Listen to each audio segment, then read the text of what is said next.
Welcome for some more hawk and hatchet content. I started this series with a number of reviews of mini hawks and hatchets that proved to be overall pretty frustrating, both as field utility choppers and martial tools, because they were just too short and too light to do either job well. Certainly not better than a good sizable knife. But towards the end of that series, I set some minimum personal parameters. What I needed to make a small hawk or hatchet effective for me for utility and martial use. And that included being at least 12 inches long. If it's got a spike, that should be 3 inches or more. And it should have a more conventional head profile. Something that's got some mass behind the chop without being unwieldy, rather than a lot of these that we've looked at that are slim slabs of steel with handle scales bolted on. And in my current collection, the hawk hatchet that meets those parameters and performs in both roles the best for me for its size is the SOG Voodoo.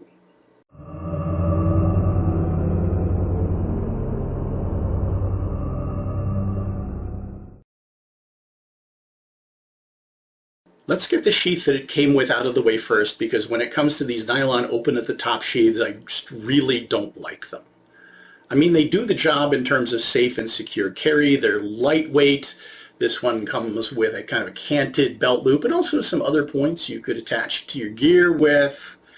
But it's when it comes to the deployment and even the resheathing that I get the struggle and the fumble, because, well, first I have to reach down and unsnap it. And in this case, it's at least a snap.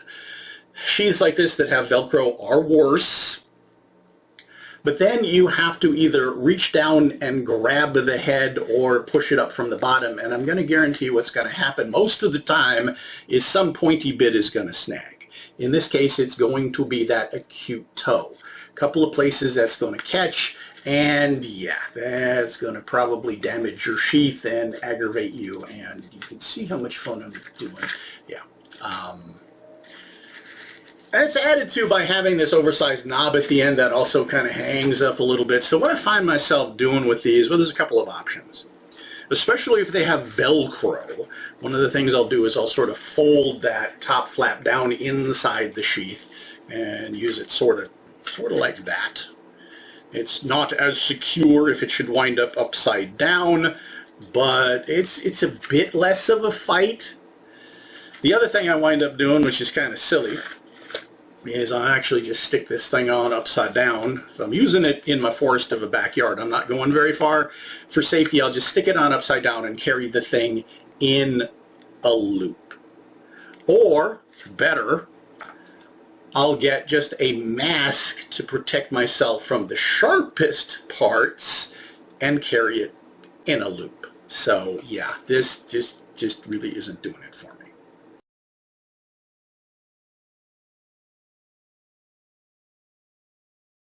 Getting into the stats and the build, we'll start with how much did I pay for the thing.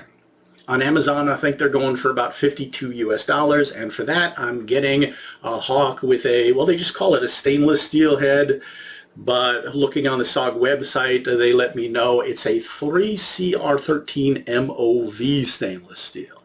Now, that is certainly not the best steel, but it could be durable enough for chopping casks if you heat treat it right. And my files are saying this is somewhere in the low 50s, probably 52 HRC, which I find to be very adequate for durable chopping tools, including through-hardened swords. And we'll see how it performs. But most people's concerns are how the heads on these SOG hawks and hatchets interface with these GRN handles. Now, this one also has a big old stainless steel knob on the end. We'll talk about how that functions. It's attached with a couple of screws. But the tang on the head only goes down to about here. It's attached with a couple of screws, and then it has this reinforcing collar. Which means if it's going to break, and from what I've read, it is indeed very likely to break under heavy use or impact, or sometimes even under moderate reasonable use. Well, guess where it's going to break? Yeah, right there. But then that's a risk of any hawk or hatchet that doesn't have, well, a solid steel handle. But all of those products would have easily available replacement handles on the market. For whatever reason, SOG doesn't. What they have instead is their lifetime replacement guarantee, which I haven't had to use yet. If any of you have interfaced with their customer service, let me know how that went. But it would certainly make a lot more sense just to have replacement handles available. But another option would be, if this thing should break, could I just put a more durable handle on it? And if that ever happens, I'll do an update video.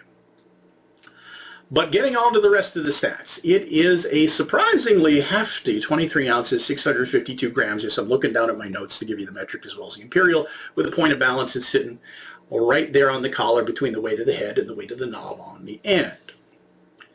Overall length, 12.5 inches, 32 centimeters, which puts it above my minimum length requirements. Now, on the website, they say the bit length is less than 3 inches, but every time I measure it, it comes out slightly over 3 inches, about 3 1/16 or 8 centimeters, which is also the length of the spike, giving me an overall head length of about 7.5 inches, 19 centimeters. Now, a lot of the weight and impetus in the head, and we'll see how it performs in chopping, comes from the geometry. It is indeed pretty keen behind that edge, and we'll see how that functions. But it does widen out, thicken out in the middle, like a conventional hawk or hatchet, so that at its widest point, it's 19 millimeters. Yeah, we're going to see how that definitely makes a difference out of those flat, thin slabs of steel. So let's go ahead and get right to the tests.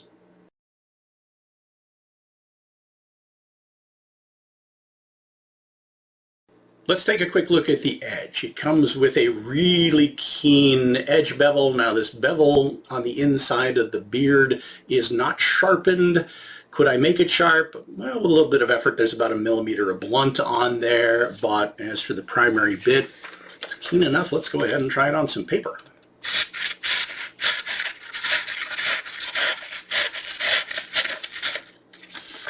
Okay.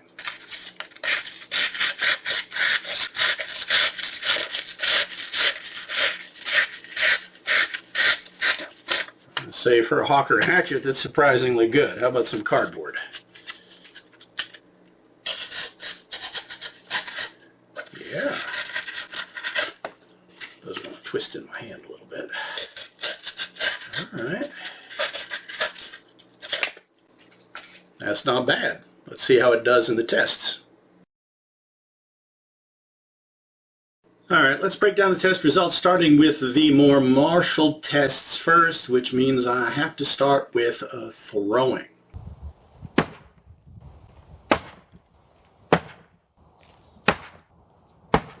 And like other SOG hawks and hatchets, I find these to be a pleasure to throw. I'm getting a natural rotation at about 12 feet, which is what I tend to get with hawks and hatchets of this size. The balance feels really nice. And obviously the head geometry is very forgiving in terms of bite into the target, or because it has a uniform symmetrical handle, I can easily rotate it and throw it the other way. Interesting indexing in the throw I get out of having the knob on the bottom, but it does not get in the way. Throws pretty well. Now I will admit I don't throw this one as much as I throw some of my other options because I am a little bit worried about breaking it. But so far that hasn't happened, and yeah, I really do enjoy throwing SOG, well, hawks and hatchets. But then moving on to the bamboo test. Well, part of that is to see if I can induce chip or roll in this keen edge and know it didn't damage itself. But the other thing I'm looking for is how nimble of a martial implement it is.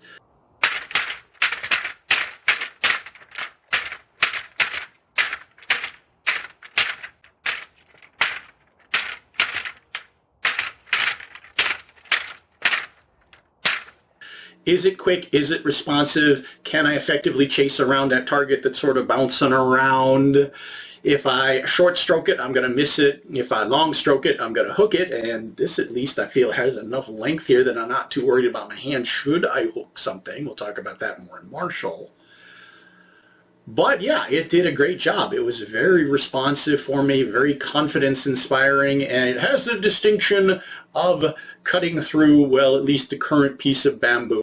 I need a new bamboo. They tend to go through about a section of bamboo a year running through these tests, so that material does hold up to a lot of abuse. Again, I'm not trying to chop through the stuff. I'm just trying to hit it with the speed and rhythm I would usually use when I'm fencing or sparring. But then, okay, because it has such a keen toe, I figured let's go ahead and try it at tip slashing.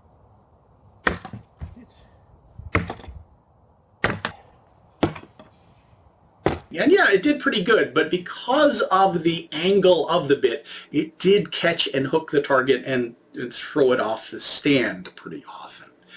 But then when I picked it back up, there was a nice cut through it. How would it do in a straight-on chop? Well, that's something I discover when I do the utility tasks. So, moving on to chopping, in this case I was using apple wood.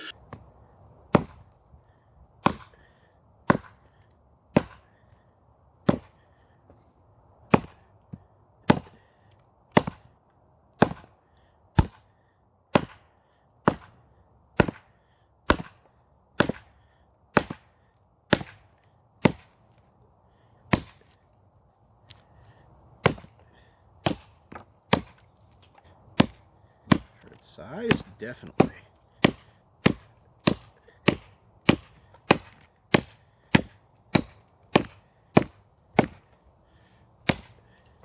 Yeah, for its size, it is a pretty impressive chopping tool. As good as some of my best hatchets. So using it for that is really nice. It's comfortable in the hand, and I get some extra retention out of this knob. So it works for a couple of different things. It's not just for hitting stuff with. You could use it for a hammer, but I've actually found more regular usefulness just in terms of retention and feel and balance. Going on to some finer chopping, it's a very controllable tool.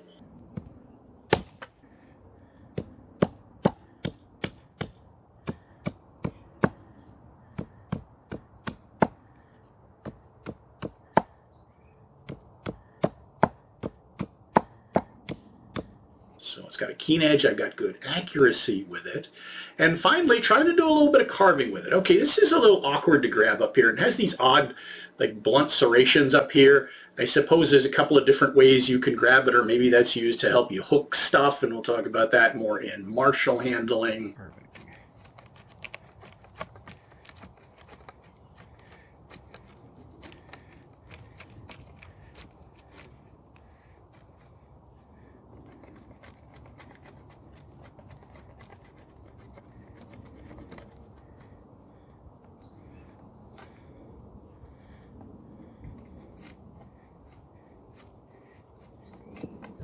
Knife.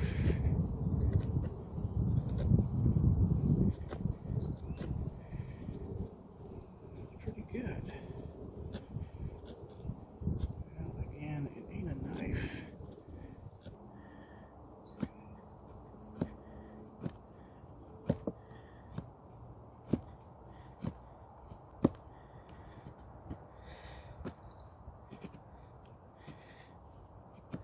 My hand is cramping trying to keep a grip on this thing. But I'm going to say, even though it does have a very keen edge, I could make some use out of it in carving. It is a little awkward and hand fatiguing to, well, hold on to firm enough to control and get that bite in. So I could make it work, but it's certainly nowhere near as good as, well, any reasonably good knife.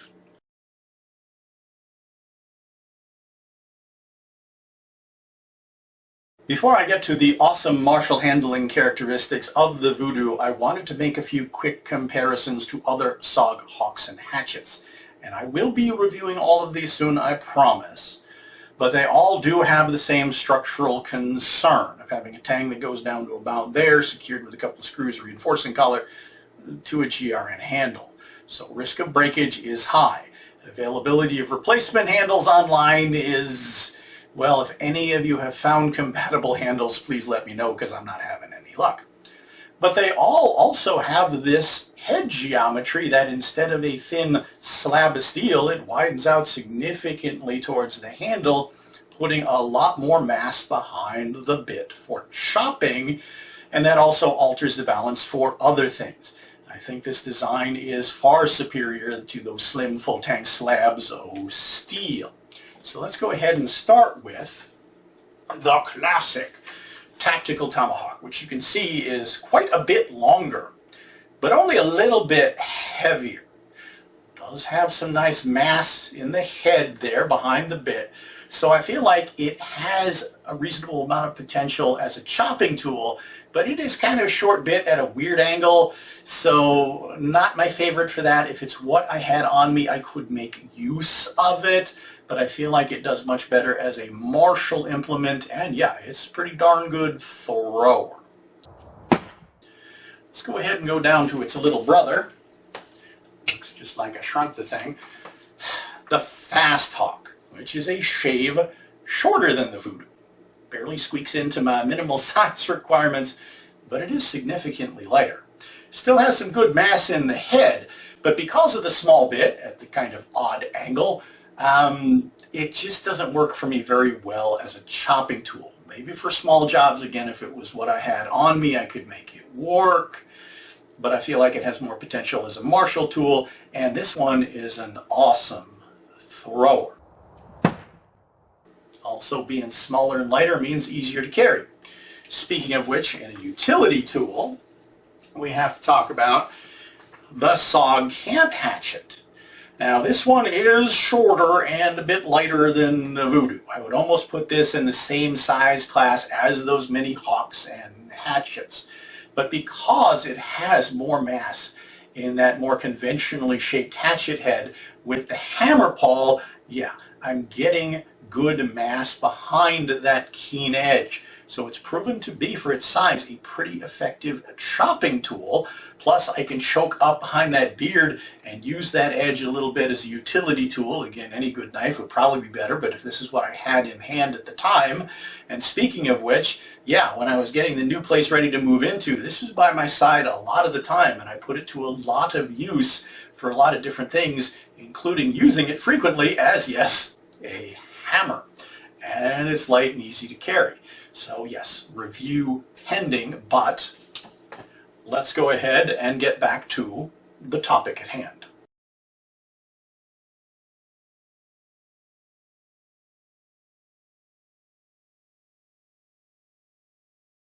One more thing before we get to martial handling, we should talk about this knob.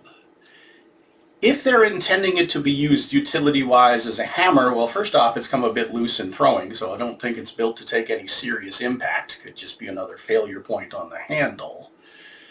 But they needed to lean into, well, a more hammer-like shape. In other words, put a flat surface on it, because if I'm trying to strike with it like this, it's like trying to hammer with a ball. All I'm getting is deflection. And if I'm trying to strike with it like this as a hammer, well, again, they should have gone with a flatter surface instead of this truncated pyramid, because, yeah, all I'm getting is a lot of frustrating deflection.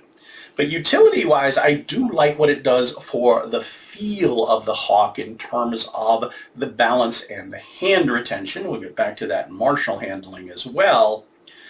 But we should have a quick discussion about spike versus hammer pawl. All right, if I am planning to do more light construction or demolition, I'm probably going to pick up a tool with a hammer pawl. And I've also found these to be more snag-free in carry as compared to have something with sticking out both ends here. Just lower drag, lower profile. What would I choose the spike for? Well, in my experience so far, I found them most useful for two things in my forest of a backyard. One is gardening.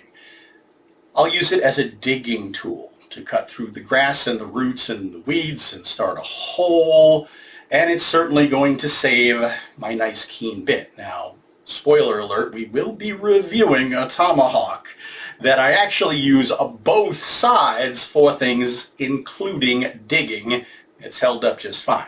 This has a nice keen edge, sharp toe, sharp heel. Yeah, I don't want to do that to this one. The other thing I'll use a spike for a lot is if I'm planning on, well, moving large or awkwardly sized pieces of wood, because this gives me something I could bite into the wood and pull it, or even lift it, use it as a carry handle. So that's an awesome application. And I suppose if I couldn't choose between having a hammer or having a spike, I could just take out my spontoon.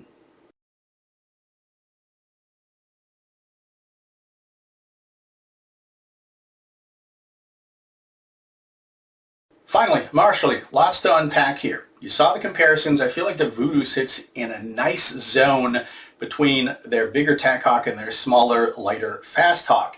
And I think that's a really nice place for it to be, because I feel like I have more than enough mass in the head to make very confident use out of, well, all of the tools I've got up here. We'll talk about that in a second, without it being sluggish. This is a very quick, responsive, reactive tool at close quarters, and that is also very confidence-inspiring in itself, martially speaking.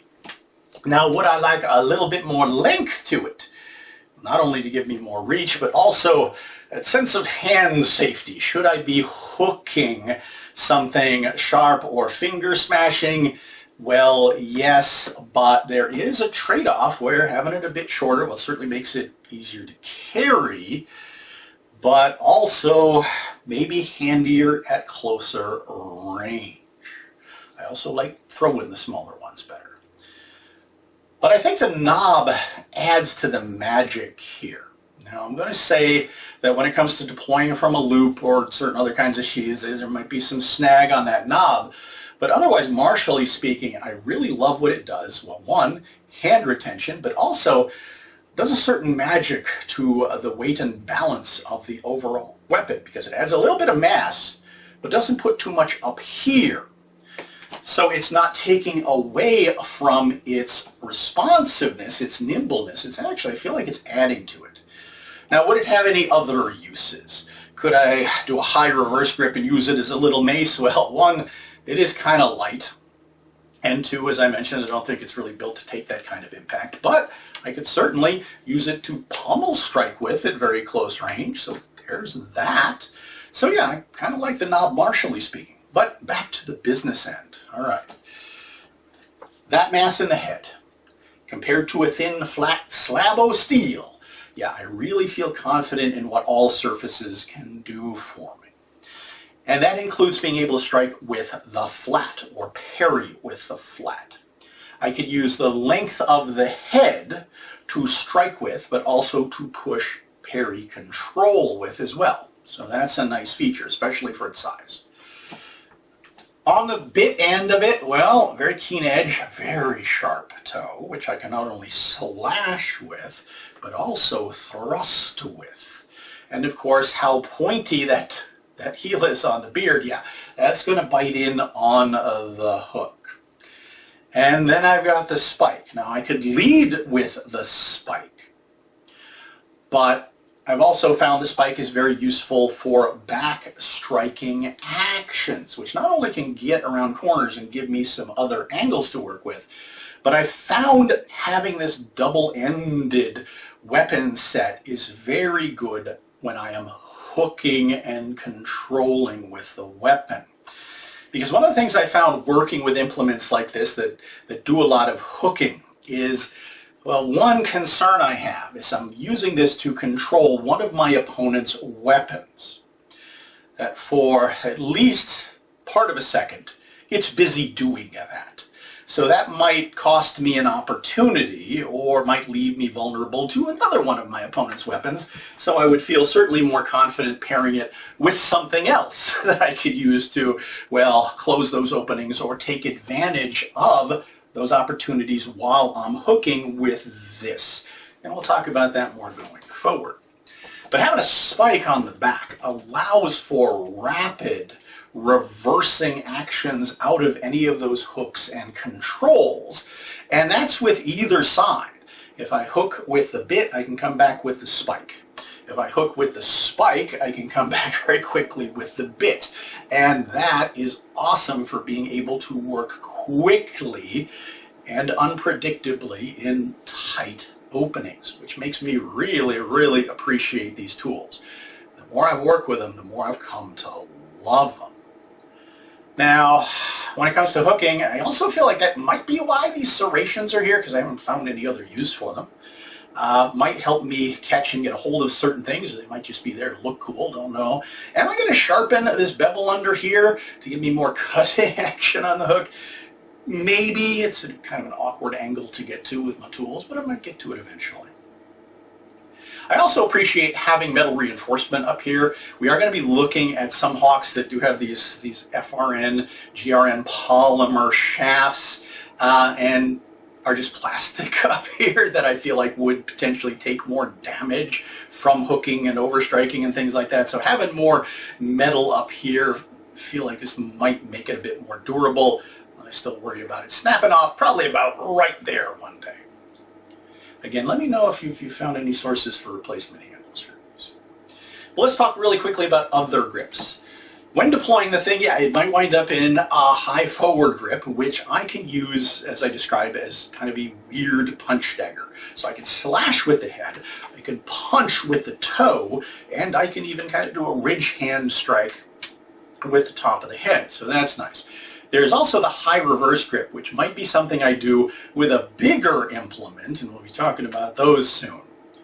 But if it happens to be in my hand this way, it's kind of a weird karambit, where again, I could slash with the thing and even punch with the toe, but also I've got this striking surface here. So yeah, lots of tools in this package. Again, the more I work with these, the more I tend to really like them. All right, so let's get our conversation going. If you have this or other hatchets, hawks in this size class, let me know about those. We are going to be looking at some bigger ones soon. But next up, okay, talk about my minimal size requirements. I have come across a hawk that is a bit smaller than this, leans into that mini size that I actually think is effective. But until then, thank you all so much for watching, liking, subscribing, adding to our conversation, following my journey, putting up with my madness, seeking me out on social media, and I hope to see you back for, okay, we're talking about the Browning shock and awe.